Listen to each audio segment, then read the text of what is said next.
السلام علیکم ورحمۃ اللہ۔ محترم ناظرین و سامعین، علمی گلدستہ یوٹیوب چینل پر آپ کا خیر مقدم ہے۔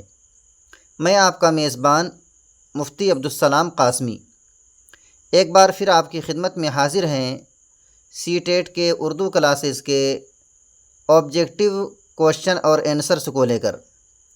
مجھے امید ہے کہ علمی گلدستہ یوٹیوب چینل پر اپلوڈ کی گئی تمام ویڈیوز کو آپ دیکھ چکے ہوں گے۔ اگر اب تک نہیں دیکھ سکے ہیں تو برائے کرم چینل پر تشریف لائیں اور ان تمام ویڈیوز کو دیکھیں۔ انشاءاللہ وہ تمام ویڈیوز جو گرامر سے متعلق ہیں اور سی ٹیٹ کے کوشچن سے کے متعلق ہیں وہ آپ کے لیے کافی مفید، لابھدایک اور کافی ہیلپ فل ہونے والا ہے۔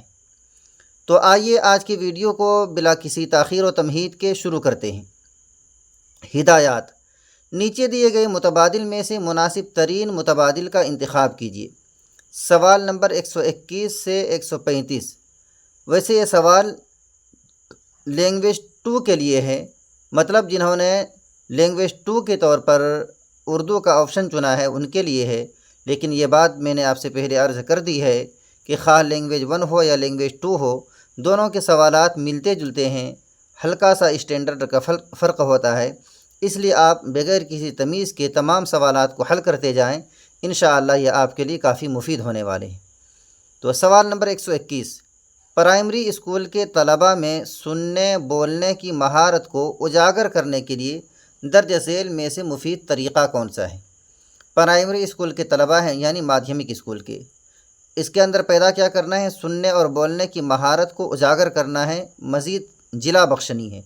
تو ان میں سے کون سا طریقہ مفید ہوگا؟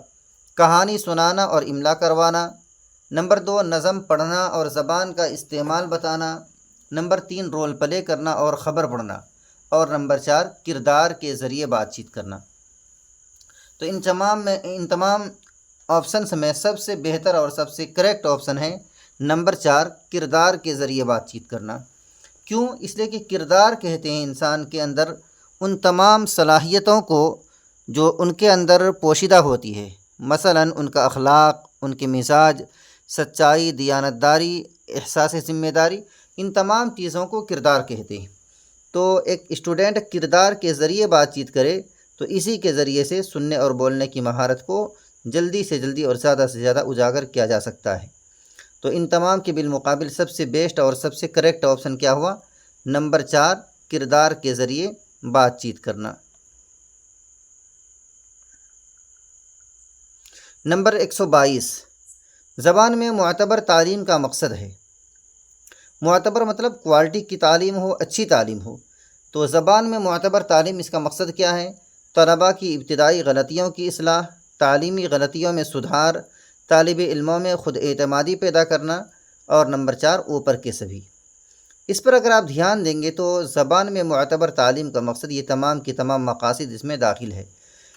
طلباء کی ابتدائی غلطیوں کی اصلاح ہو، اصلاح مطلب سدھار ہو، تعلیمی غلطیوں میں سدھار ہو، تعلیم کے اندر جو غلطی ہوتی اس میں بھی سدھار ہو، اور طالب علموں میں خود اعتمادی پیدا کرنے والا ہو۔ خود اعتمادی مطلب خود پر بھروسہ کرنا، اور جس کو کہتے ہیں سیلف کانفیڈنس۔ تو یہ تمام کی تمام چیزیں معتبر تعلیم کا مقصد ہے۔ تو صحیح آپشن کیا ہوگا؟ آپشن نمبر 4، یہ اس کا صحیح جواب ہوگا۔ سوال نمبر 123، زبان سکھانے میں عمومی طور پر کس قسم کے سوالات مفید ہوتے ہیں؟ زبان سکھانا ہے، اس میں عام طور پر کون سی قسم کے سوال زیادہ مفید ہوتے ہیں؟ مختصر جوابات والے یعنی شارٹ آنسرز والے، طویل جوابات والے یعنی لانگ آنسر والے، انشائیہ طریقۂ کار مطلب کہانی والا طریقۂ کار مضمون کی شکل میں، اور معروضی طریقۂ کار مطلب آبجیکٹیو شکل میں۔ تو سب سے بہتر زبان سکھانے کے لیے کیا ہے؟ مختصر جواب والی۔ زبان سکھانے میں عمومی طور پر کس قسم کے سوالات مفید ہوتے ہیں؟ مختصر جوابات والے، شارٹ آنسرز والے سوال سب سے زیادہ مفید ہوتے ہیں۔ سوال نمبر 124، بچے زبان سیکھنے کی قوت لے کر پیدا ہوتے ہیں، یہ کس کا قول ہے؟ جن پیاجے، چامسکی، وائگوتسکی، پاولاو۔ کس کا قول ہے؟ آپ کو یاد ہوگا، یہ نوم چامسکی کا قول ہے کہ بچے زبان سیکھنے کی قوت لے کر پیدا ہوتے ہیں۔ سوال نمبر 125، اگر کوئی لڑکی ہندی زبان کی طلبہ ہے، یہاں طلبہ نہیں ہونا چاہیے، طالبہ ہونا چاہیے، چونکہ طلبہ یہ جمع ہے اور طالبہ واحد ہے، اور ایک لڑکی جب کہا گیا ہے کوئی لڑکی، تو کوئی لڑکی یہ کیا ہے؟ واحد ہی ہے، تو واحد کے لیے کیا لائیں گے؟ طالبہ۔ چونکہ اردو میں کبھی ایسا ہوتا ہے کہ کسی حرف کو بڑھا کر بھی جمع بناتے ہیں اور کبھی کسی حرف کو گھٹا کر بھی جمع بناتے ہیں، تو طالبہ یہ واحد ہے، اور جب الف اس سے غائب کر دیا طلبہ تو یہ جمع ہو گیا۔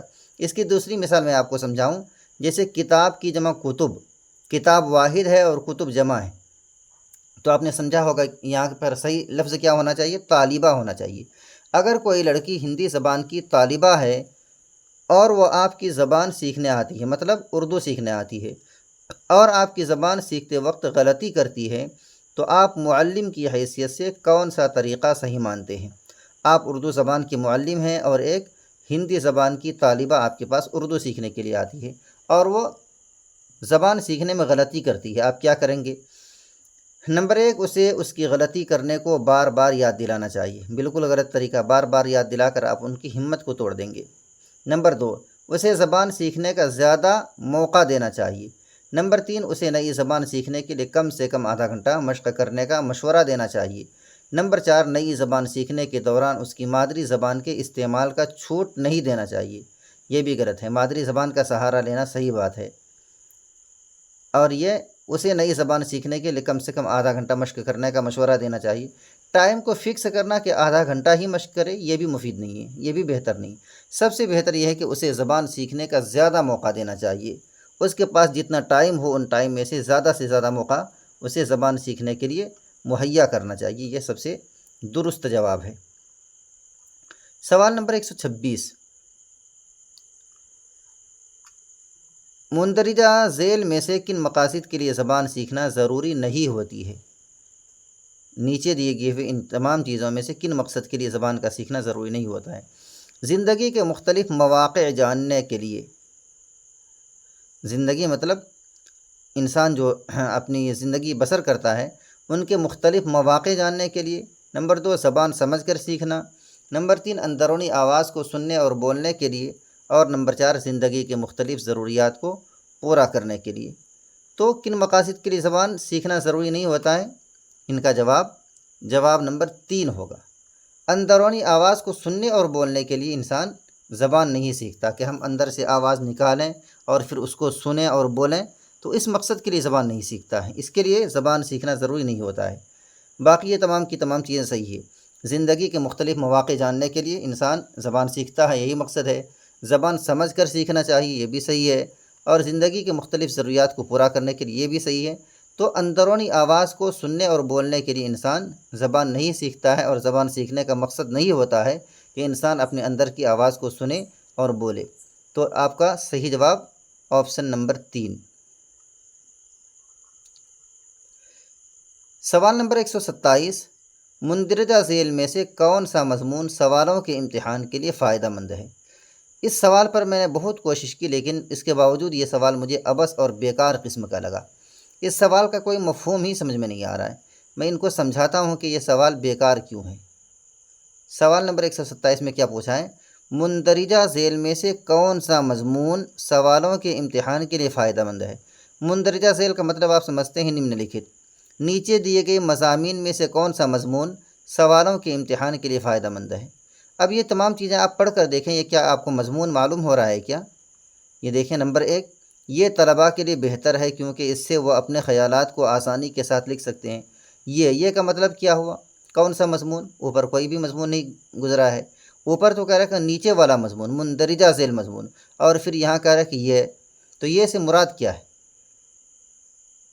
آپ دوبارہ سمجھیں کہ یہ سوال مجھے بیکار کیوں لگ رہا ہے۔ مندرجہ ذیل میں سے کون سا مضمون، اس سے مطلب سمجھ میں آ رہا ہے کہ نیچے کوئی مضمون ذکر کیا جائے گا، لیکن نیچے کوئی بھی مضمون ذکر نہیں کیا گیا ہے، صرف یہ کہہ کر بات ختم کر دی گئی۔ اور یہ مطلب یہ مضمون طلباء کے لیے بہتر ہے کیونکہ اس سے وہ اپنے خیالات کو آسانی کے ساتھ لکھ سکتے ہیں۔ یہ طلباء کے امتحان کے لیے چند سوالات تیار کروانے میں مفید ہے۔ تو یہ سے جو مراد ہے مضمون، یہ مضمون، وہ مضمون کہاں ہے؟ اوپر تو وعدہ کیا کہ مندرجہ ذیل میں نیچے مضمون ذکر کیا جائے گا، یہاں صرف یہ کہہ کے ختم کیا جا رہا ہے۔ تو کل ملا کر مجھے یہ سوال بالکل عبث اور بیکار معلوم ہوا کہ اس کا کوئی مفہوم اور کوئی مطلب صحیح نہیں ہے۔ آپ سے درخواست ہے کہ اگر آپ کو اس سوال کے کچھ مفید ہونے کے بارے میں معلوم ہو تو آپ مجھے کمنٹ باکس میں ضرور بتائیں کہ اس سوال کا مطلب کیا ہے۔ مجھے آپ کے جواب کا انتظار رہے گا۔ سوال نمبر 128۔ ہاں، میں اس بات کی وضاحت کر دوں کہ میری یہ عادت نہیں ہے کہ جو سوال مجھے سمجھ میں نہ آئے میں خواہ مخواہ آپ کو دھوکے میں ڈال کر، آپ کے ساتھ فریب میں ڈال کر آپ کو میں یہ کہہ دوں کہ اس کا جواب یہ صحیح ہوگا اور اس کا جواب یہ صحیح ہوگا۔ جب مجھے یہ سوال سمجھ میں نہیں آیا تو میں نے صاف عرض کر دیا کہ یہ سوال میری سمجھ میں نہیں آیا، اور میں صحیح یہی بول رہا ہوں کہ یہ سوال ہی بیکار ہے۔ سوال میں کوئی صحیح مفہوم اور صحیح مطلب ہی نہیں ہے۔ سوال نمبر 128۔ بچوں میں لکھنے کی صلاحیت کو بڑھانے کے لیے کن چیزوں کی ضرورت اہم ہے؟ بالکل سوال صحیح ہے۔ بچوں میں لکھنے کی صلاحیت کو بڑھانا ہے، صلاحیت مطلب چھمتا، بچوں میں لکھنے کی کیپیسٹی اور چھمتا کو بڑھانا ہے تو ان کے لیے کون چیزیں سب سے زیادہ اہم ہیں؟ کن چیزوں کی ضرورت اہم ہے؟ اہم مطلب زیادہ ضروری ہے۔ حقیقی خیالات، علامتی زبان کا استعمال، اور نمبر 3 ذخیرہ الفاظ کا صحیح استعمال، اور نمبر 4 خوش خط۔ تو اس کا صحیح جواب کیا ہے؟ ذخیرہ الفاظ کا صحیح استعمال۔ ذخیرہ الفاظ کسے کہیں گے؟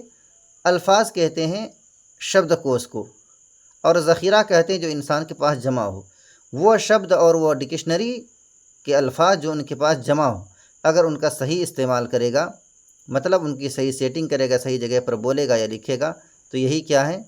بچوں میں لکھنے کی صلاحیت کو بڑھانے کے لیے سب سے زیادہ ضروری اور سب سے زیادہ اہم یہی ہے کہ بچہ ذخیرہ الفاظ کا صحیح استعمال کرے۔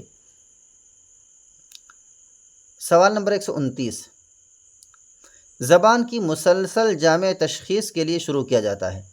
زبان آپ سمجھ رہے ہیں، مسلسل کنٹینیو، زبان کی کنٹینیو جامع تشخیص کے لیے، جامع تشخیص کا مطلب ہوا ویاپک ملیانکن، جسے آپ انگلش میں کمپرہینسو اسسمنٹ بھی کہیں گے۔ جامع تشخیص کا مطلب کمپرہینسو اسسمنٹ، اور ہندی میں ویاپک ملیانکن کہیں گے۔ تو زبان کی مسلسل جامع تشخیص کے لیے شروع کیا جانا چاہیے۔ کیا شروع کیا جانا چاہیے؟ درست ذخیرہ الفاظ، پروجیکٹ عمل، صحیح تلفظ، زبان کو مختلف طریقۂ کار سے استعمال کرنا۔ تو اس کا صحیح جواب، سب سے مناسب اور درست جواب ہے زبان کو مختلف طریقۂ کار سے استعمال کرنا۔ مختلف مطلب الگ الگ، اور طریقۂ کار کام کرنے کے طریقے، یا زبان ہے تو بولنے کے طریقے، لکھنے کے طریقے، تو زبان کو الگ الگ طریقۂ کار سے استعمال کرنا، یہی اس کا صحیح جواب ہے۔ زبان کی مسلسل کنٹینیو جامع تشخیص کے لیے، یعنی ویاپک ملیانکن کے لیے، ویاپک جانچ کے لیے شروع کیا جاتا ہے۔ صحیح جواب کیا ہوگا؟ زبان کو مختلف طریقۂ کار سے استعمال کرنا ہی یہ اس کا اصل اہم مقصد ہے۔ سوال نمبر 130۔ ہمہ لسانی طریقۂ کار۔ ہمہ لسانی مطلب بہو بھاشک طریقۂ کار، آپ جانتے ہیں ایک کام کے مختلف طریقے۔ ہمہ لسانی طریقۂ کار کیا ہے؟ تدریسی زبان میں پوشیدہ ہے، زبان و وسائل کے لیے نقصان دہ ثابت ہوتا ہے، زبان سکھانے میں اہمیت کا حامل ذریعہ ہے، زبان سکھانے میں مشکل پیدا کرتا ہے۔ آپ بالکل کریکٹ جواب کیا دیں گے؟ زبان سکھانے میں اہمیت کا حامل ذریعہ ہے۔ کسی بھی چیز کو اگر مختلف زبانوں میں سکھایا جائے، بہو بھاشک زبانوں میں سکھایا جائے، تو یہ زبان سکھانے میں کیا ہوتا ہے؟ اہمیت کا حامل ذریعہ ہوتا ہے، یعنی اس سے زبان کی اہمیت اور اس چیز کو سیکھنے کی اہمیت بڑھ جاتی ہے۔ تو کریکٹ جواب کیا ہوگا؟ ہمہ لسانی طریقۂ کار زبان سکھانے میں اہمیت کا حامل ذریعہ ہے۔ سوال نمبر 131۔ زبان ابتدائی شکل میں تھی، یہ آپ نے پیڈاگوجی کے اندر پڑھا ہوگا۔ زبان ابتدائی شکل میں کس میں تھی؟ اشاراتی زبان میں تھی۔ ابتدائی طور پر لوگ جب جنگلوں میں رہتے تھے تو اشارے سے ہی باتیں کیا کرتے تھے۔ اس وقت قواعد نہیں تھا، تحریر نہیں تھی، اور منہ زبانی بولی سے بھی پہلے اشاروں میں ہی باتیں ہوتی تھی۔ سوال نمبر 132۔ ابتدائی سطح کی تعلیم میں کہانی اور نظم کو کس حد تک ضروری مانتے ہیں؟ ابتدائی سطح کی تعلیم ہے، مطلب پرائمری مادھیمک تعلیم میں کہانی اور نظم کو کس حد تک ضروری مانتے ہیں؟ نمبر 1 وہ مفید ہونے چاہیے، نمبر 2 نظم اور کہانی ذخیرہ الفاظ سے بھرپور ہونی چاہیے، نمبر 3، مختلف شے کے ناموں اور مثالوں سے زبان کی وضاحت ہونی چاہیے۔ اور نمبر 4، نظم اور کہانی مشہور تخلیق کار کی ہونی چاہیے۔ تو ابتدائی سطح کی تعلیم میں کہانی اور نظم کو کس حد تک ضروری مانتے ہیں؟ مطلب ابتدائی طلبہ ہیں، مادھیمک اسکول یا پرائمری کے طلبہ ہیں، اور ان کو اگر نظم اور کہانی سنائیں گے تو اس کے اندر مضامین کیا ہونے چاہیے، اس کے بارے میں سوال ہے۔ تو سی بی ایس ای اور سی ٹیٹ نے اس کو نمبر 2 کو صحیح جواب مانا ہے۔ نظم اور کہانی ذخیرہ الفاظ سے بھرپور ہونی چاہیے، یعنی اس میں صرف الفاظ، عمدہ الفاظ ہوں، صحیح معنی والے الفاظ ہوں، یہ ہونا چاہیے۔ لیکن میرا ذہن یہ کہتا ہے کہ اس کے لیے آپشن نمبر 3 درست ہونا چاہیے، مختلف شے کے ناموں اور مثالوں سے زبان کی وضاحت ہونی چاہیے۔ کیوں؟ اس لیے کہ ابتدائی سطح کی تعلیم ہے، اور ابتدائی سطح میں کہانی اور نظم کی کتنی ضرورت ہے، اس کے بارے میں سوال کیا گیا ہے۔ تو مجھے قرآن پاک کی ایک آیت یاد آ رہی ہے۔ اللہ تعالیٰ نے جب آدم علیہ السلام کو ابتدائی طور پر تعلیم دی تھی تو سب سے پہلے ان کو چیزوں کے نام بتلائے تھے۔ تو ہمیں قرآن پاک سے یہ دلیل ملتی ہے کہ اگر ابتدائی طور پر کسی کو کچھ سکھانا ہو تو ان کو چیزوں کے نام سکھائے جائیں۔ قرآن پاک کی آیت ہے وَعَلَّمَ آدَمَ الْأَسْمَاءَ كُلَّهَا، اور اللہ تعالیٰ نے آدم علیہ السلام کو مختلف چیزوں کے نام یاد کرائے۔ تو اسی کی روشنی میں مجھے صاف سمجھ میں آتا ہے کہ اس کا صحیح جواب کیا ہونا چاہیے، مختلف شے کے نام ہوں اور مثالوں سے زبان کی وضاحت ہونی چاہیے۔ نام ابتدائی طالب علم کو، مبتدی طالب علم کو زیادہ سمجھ میں آتا ہے، اور اگر ان کے ساتھ مثالیں بھی دے دی جائیں تو پھر اور مزید اس کی سمجھ میں پروان چڑھتا ہے۔ تو آپشن نمبر 3 ان کا صحیح جواب ہونا چاہیے۔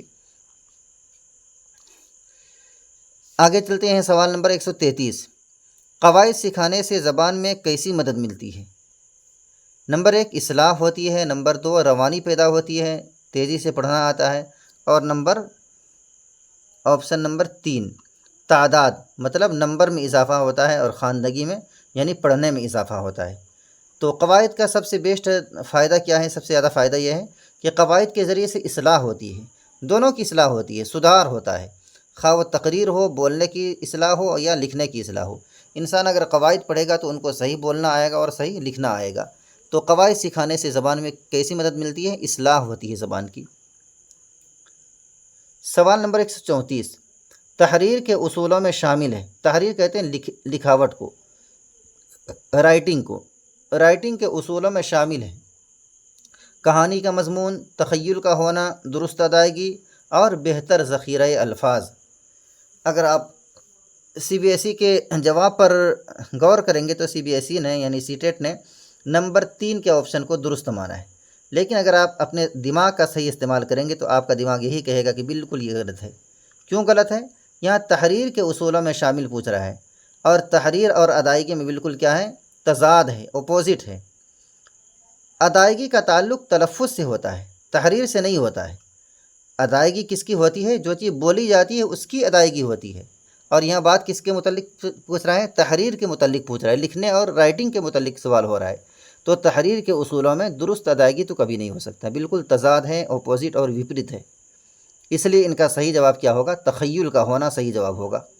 تحریر کے اصولوں میں شامل ہے تخیل کا ہونا۔ وہ جملہ آپ کو یاد ہوگا کہ لکھنے کا مطلب انسان اپنے مافی ضمیر کو لکھے، اپنے خیالات، اپنے جذبات، اپنے احساسات اور اپنے تصورات کو لکھے۔ تو صحیح جواب تخیل کا ہونا ہے۔